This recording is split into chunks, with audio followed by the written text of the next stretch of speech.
Hi, Steve Van Metre here, and welcome to your weekly economic update, where we take about 30 minutes every Friday, trying to make sense of markets that don't really make any sense. So I want to talk today about why the coronavirus is causing oil prices to go lower. And it's Chinese New Year's. I don't know if it starts exactly tomorrow or Monday, but here's what I know. All next week, under normal conditions, China would be celebrating Chinese New Year, which they're going to anyways, but it's a big time for them to travel and spend time with family and spend money and do things. It's just like Christmas in America. And since the coronavirus hit, travel restrictions are going up, meaning people are not allowed to move around. Of course, the market was pricing in a lot of this demand for oil and gas and jet fuel and all this other stuff that moves people around, and all of a sudden we're finding out people are going to stay at home. Now the problem for the oil market is oil is not at $80 a barrel where it can drop to 75 and producers are okay. Oil is at 54 a barrel, and if you're in the Permian Basin, that's below your break even. And we talked, I think, either earlier this week or last week, that really $60 a barrel is where oil companies are at a minimum. That's where they really need it to be. That's why we're seeing bankruptcies in the oil patch, especially out of Texas, start to increase. So the coronavirus is spooking the market because, of course, nobody knows what this thing is going to do. But it's also spooking the markets from the oil and gas producing stocks perspective. And that's why you're seeing crude oil prices fall, oil and gas producing stocks fall. And that's kind of weighing heavily and pulling the market down with it. Now, the other aspect that's going on is the Fed has started buying Treasury notes. And you may recall back in October when the Federal Reserve had their meeting. I was going to say monthly meeting, but I think they only meet 9 or 10 months. Yeah, I think 9 months out of the year, 10 months, something like that. But anyways, it doesn't matter. Their October meeting, Federal Reserve Chair Jerome Powell announced, hey, we're going to start buying $60 billion a month of Treasury bills. Well, they've run out of bills to buy.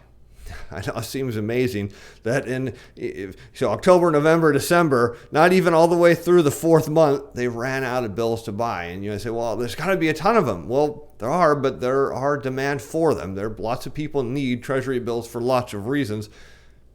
And the Fed bought them all. Now they've shifted into buying 2-year Treasury notes. And they've done it for 3 days. And what have we seen?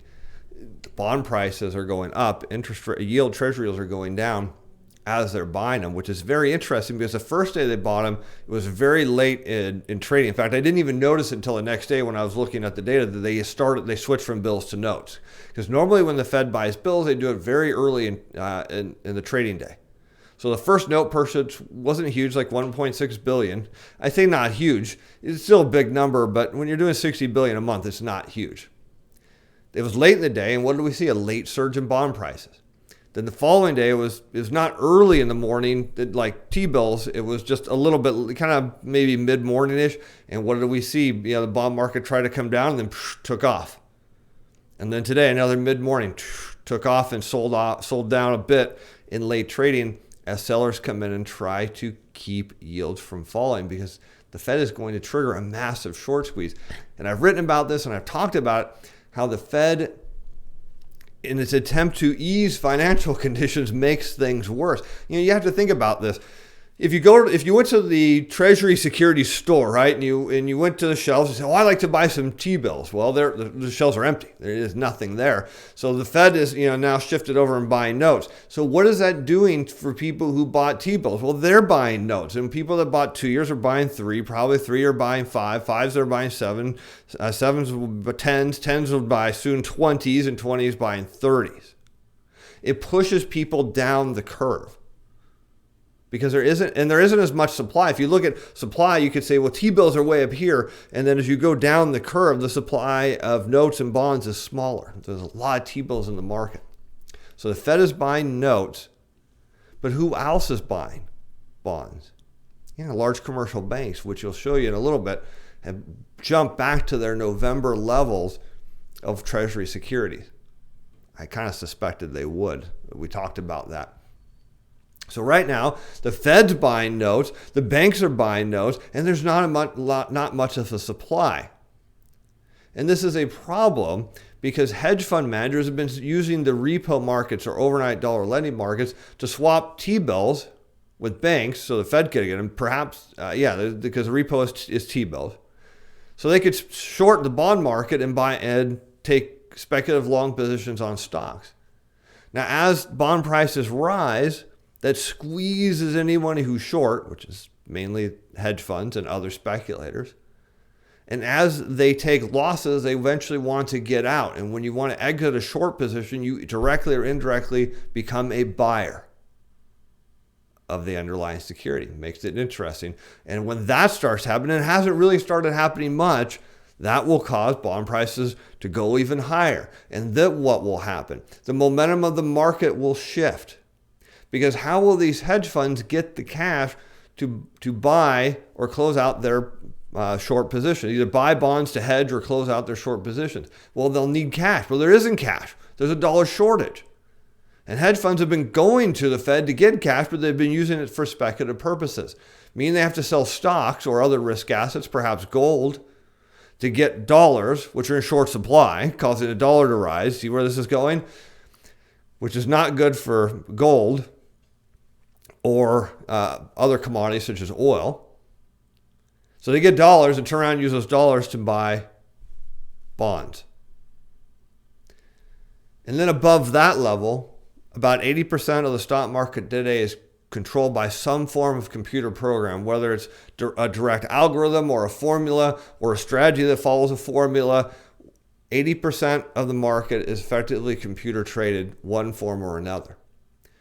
And we looked at, I don't know if it was last week or earlier this week, but we looked at this, and I want to say Goldman Sachs or one of the major investment banks published a report and said all of these strategies are at max equity allocation, meaning whatever bonds they own are at minimum levels if they own any at all. So as the market rotates and turns, because hedge funds have to sell stocks to get liquidity to cover their bond shorts, the momentum of the market starts to rotate and shift, and then all of a sudden you have all of these machines starting to shift from stocks to bonds, and they don't own any. And yet the Fed's still buying $60 billion a month. The banks still need to buy bonds for regulatory purposes, and there's a massive short supply. So you want to look at positioning where you want to be in the market. If you're in bonds, you're ahead of the computer programs. That's where you want to be. You want to be in front of them. You never want to be behind them. So if you're buying into stocks now, and all these computer programs are already at max equity allocations, all you're doing is putting yourself in a position when they switch direction, you bought it last. In bonds, you're ahead of them, which is pretty cool. So when we look at the charts today, and you'll see, well, man, why are bond prices going up? Well, partially, as you'll see, commercial banks are back buying or taking their loans to the Fed back, where they loan their bonds to the Fed, and now they're getting them back. Not sure which exactly, because we can't see that.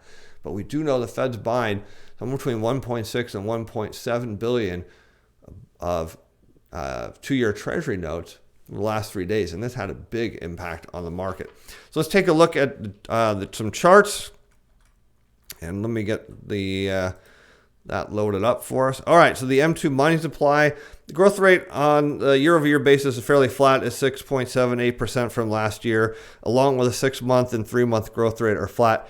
I did look in the underlying data, and what I saw was savings accounts are rising, and so are institutional money markets, but savings rates are growing the fastest as of last week. So a lot of people see all this money flowing into the market.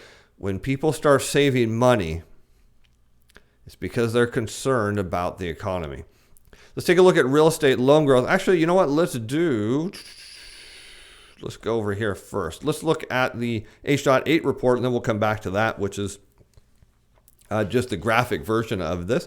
So here we see Treasury and agency securities back at 2.994 trillion, matching almost the December high of 2.994 trillion, only 0.4 difference between the two. The all-time high was just over 3 trillion back in November. So large commercial banks have added back. You can see heavy in mortgage-backed securities. In fact, they're at their all-time high in mortgage-backed securities, and they shed just looks like $7 billion of T-bills or Treasury securities. But you notice they're bringing on a bunch of mortgages, and again, they do have to hedge those positions. So we do expect at some point to see these Treasury securities numbers start to go back up. And when would we expect to start seeing that? The Fed is going to start cutting back their repo operations. They're expected to cut back starting in February. So I expect some of this to flow back to the large commercial banks. Looking at other securities, again, not much change here. Let's go down and look at total loans and leases. Dips $7 billion. Commercial industrial loans down $1 billion. You're not seeing much growth here because there isn't. Real estate loans, after all those refi applications came in, which probably have not flowed through the pipeline.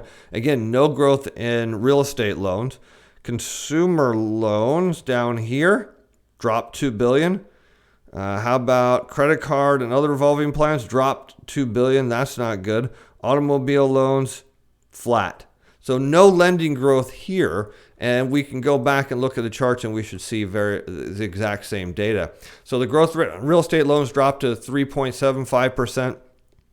6-month rate of change is 1.69 and the 3-month rate of change is 0.77. Do you want to know why interest rates are headed back down?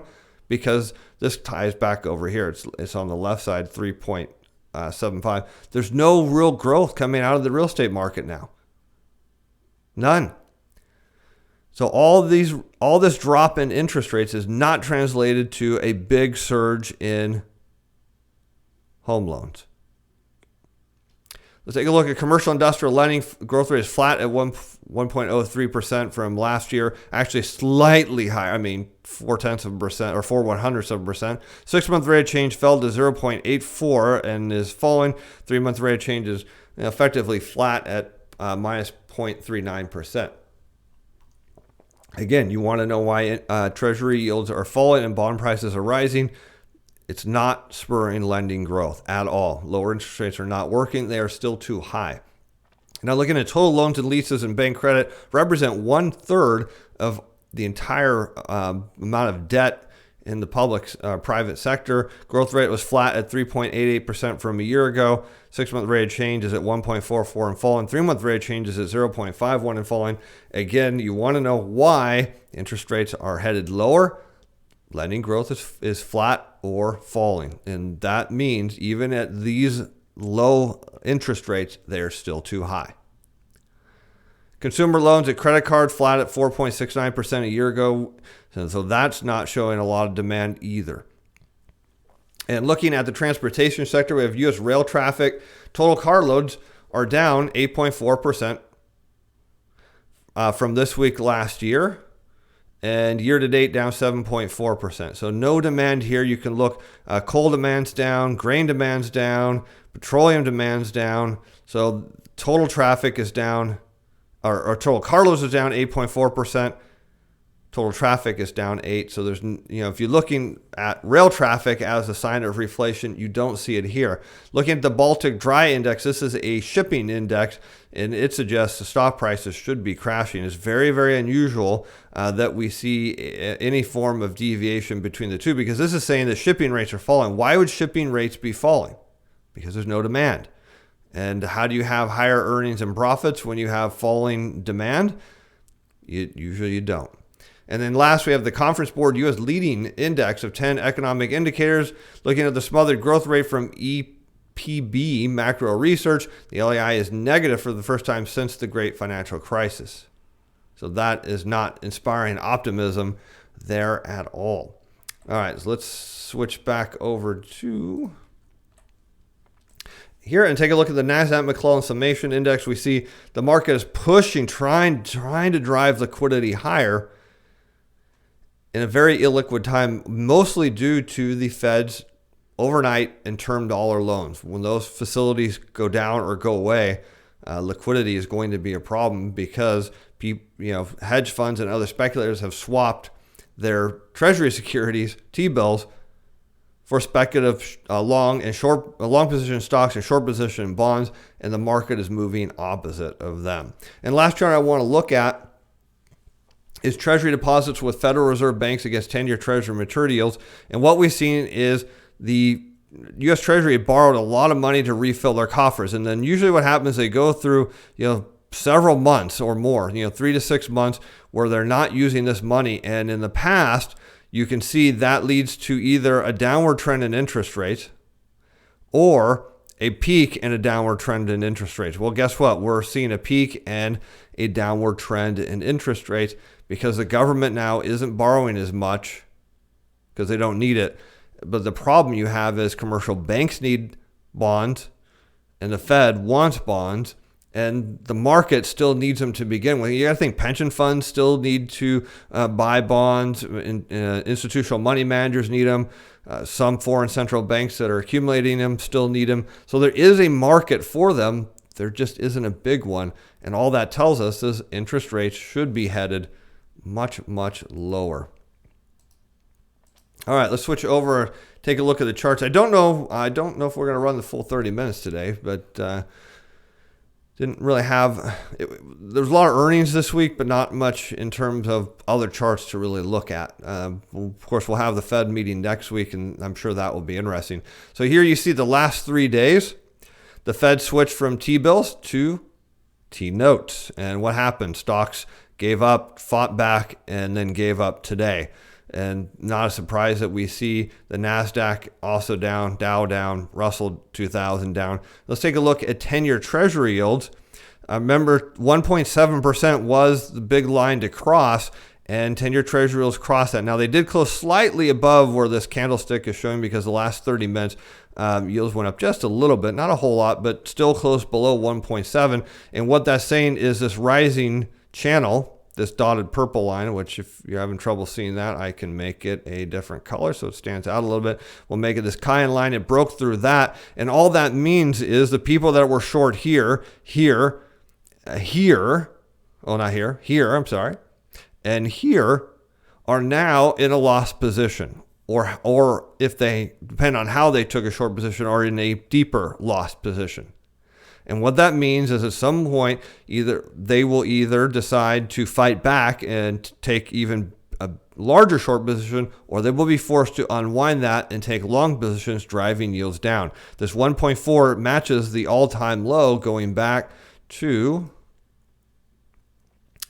2012 and 2016. Remember, there's no such thing as triple or quadruple bottoms in the market. I said this was going to reverse. You see it reversing now.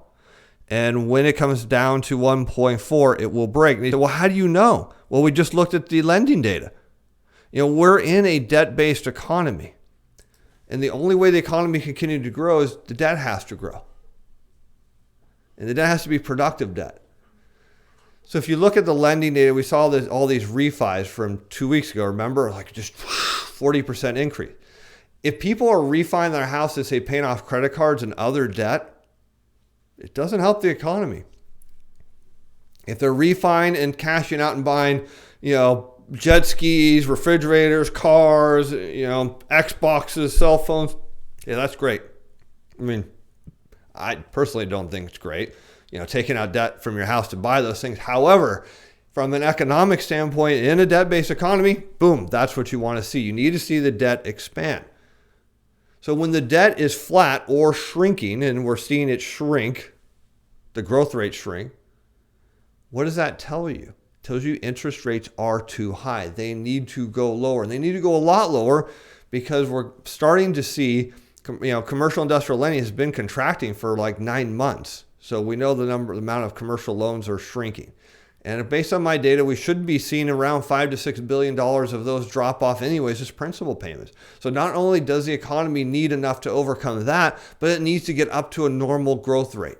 You can't just sit at zero in a debt-based economy. You need it to grow, 3, 4, 5, 6% a year consistently.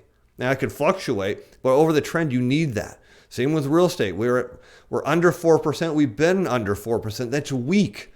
Historically, we should be around 6%. So not only do interest rates have to go down to get real estate lending up to 4%, we need them to go down even more to get it up to 6%. Same with total loans and leases. We need that to stay high. It's falling. That's how you know interest rates need to go down, because we need people to borrow. Now, if you look demographically, the picture gets a little worse. You have formerly the largest generation, the boomers, headed into retirement. And what do people do in retirement? Do they take on new debt?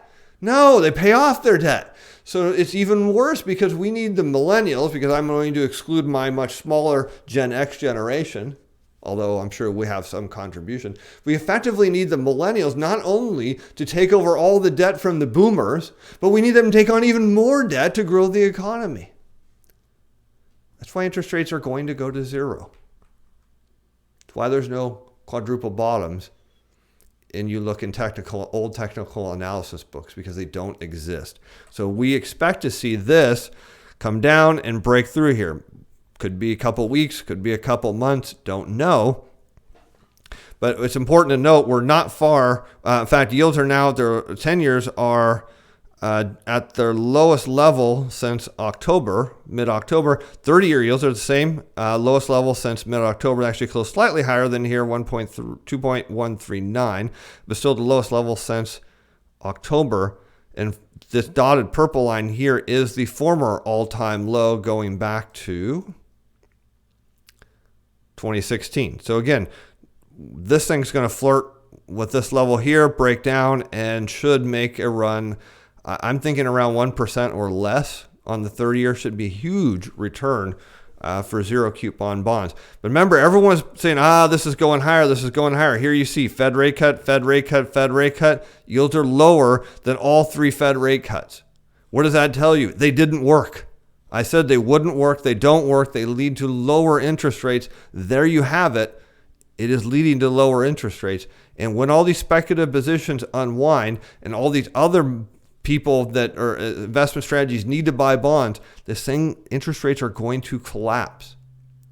They're absolutely going to collapse. So this trend that I said was just a brief rise in yields will roll over. There it is. It's rolling over. Now, what will happen next week? We'll try to rally back. I'm sure it will try. But the general direction now is headed lower. It crossed the 50-day, reconfirmed it, crossed the 100-day. It's headed lower. And once it breaks through its October lows, it's not much to push it all the way through its all-time lows. And at that point, you have people playing chase. Let's take a look at the energy sector and we'll zoom out a little bit. This is XLE, which is effectively ExxonMobil and Chevron stock. Major technical support at just over $55.50 a share, and sitting at just over $56.50 a share. So again, major technical damage coming here if this continues to fall and break. But with China on lockdown, you might expect that. And look at small oil and gas producing stocks flirted with their near all-time lows today. Here you have 1, 2, 3. Remember, no quadruple bottoms. This is saying that small oil and gas producing stocks are headed really, really low. So here I'll zoom in a little bit so you can get a better view of that. Here's 1 bottom, 2 bottom, 3 bottom. Probably not going to be a 4th bottom. These people that bought here will turn into sellers. What this is implying is a lot of small oil and gas producing companies are going to go bankrupt and cease to exist. This thing could be really cheap and potentially a really great buy, because you have to think that at some point the coronavirus will work its way through whatever it's going to do. Now, you may not have heard this in the news, but I believe at Johns Hopkins University, a doctor or we'll say a viral scientist actually ran a model of not this exact one, but a coronavirus type, and said, okay, what would happen if this thing got out? He did this 90 days ago. This data said it killed 65 million people around the world. He said this thing is a lot worse than anyone knows. And all that means is anybody that was planning on traveling is going to start having second thoughts. And that leads to a drop in oil prices, starts to lead to defaults, starts to lead to lower stock prices. And then whenever this thing is done, guess what's going to happen? Well, people that needed to go wherever they were going to go will then go. And you get a rebound. Oil sector could be the big sleeper opportunity soon. Could be. And if you want to trade the opposite end of it, you buy bonds. Because when you look at the consumer price index, what's the largest component, or one of the largest components? Energy.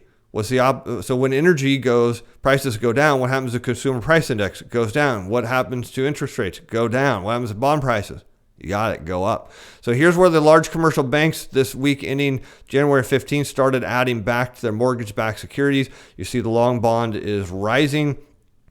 Last 3 days, the Fed has been buying. In fact, if we look at today, you can see the Fed bought somewhere, I want to say early in here. So the market moved up, and then toward the end of the day, speculators, are forced to sell this down. And why are they forced to do it? Because they're short. They need bond prices to go back down, because the higher bond prices go, they're losing money. So anyone that was short the bond market here is losing money. Here is losing money. Here is losing money. Back here is losing money. And that shorted up in here is fairly even, and up here doesn't have a whole lot of profit margin. So this is pushing again, and we don't see a big short squeeze because we're not seeing a lot of volume trading hands yet.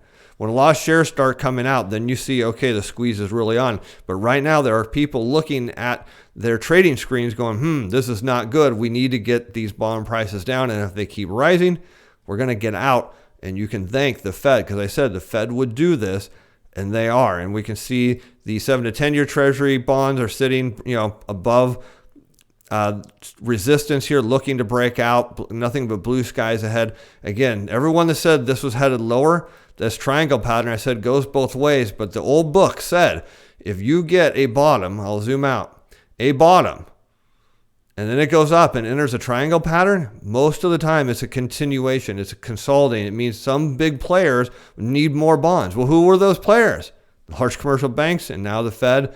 And boom, that tells you this is going up because nobody else owns bonds. And let's take a look at crude oil while we're at it, and you can see it closed just over $54 a barrel, but it broke this upward trend line and is just causing people to sell as it breaks down. From a technical standpoint, all these people that were buying here are now turning into sellers. Major support is again, let's go over this, $50 to $52. Breaks that, you're back down to 42. And when you go and look at stocks like ExxonMobil, again, not picking on any specific stock, we're just looking at this from a technical perspective. And ExxonMobil, one of the most widely owned stocks in the market, as we looked at on Monday, you can see it's in this zone of support. It needs to hold here. It needs to rebound, and it doesn't look like it at all. And if it breaks down, it's threatening to head all the way down into the low 60s, high 50s. And if that doesn't hold, this whole thing is upside down. So the threat of the coronavirus is fairly serious, and how this plays out could be really, really bad news for the oil and gas sector, who is already struggling to begin with. That's what's dangerous. We're not playing the game with a full deck. We're playing at a point where companies are filing bankruptcy. They're looking at the price of oil going, we can't stay in business. So if oil prices go down, bankruptcies go up. That means you look at lending growth starts like commercial lending continues to contract. The Fed's trying to act, not working. The whole thing just starts to fall apart. It's as if you could have predicted this the moment the Fed started tightening monetary policy. So I appreciate you taking time to watch. I'm Steve Van Metre. We'll be back at you Monday. I hopefully will have the hedge fund data then. Sometimes there's a lag because of holidays, but we'll see what the market brings us on Monday, but I'll be here with you as always. The content of this video is provided as educational information only. It's not intended to provide investment or other advice. Materials not to be construed as recommendation or solicitation by selling security, financial product, instrument, or to participate in a particular trading strategy. This video was prepared by Steven Van Metre. Personal capacity opinions expressed in the video that I'm going to do not reflect the view of Alice Financial Advising or Steven Van Metre Financial.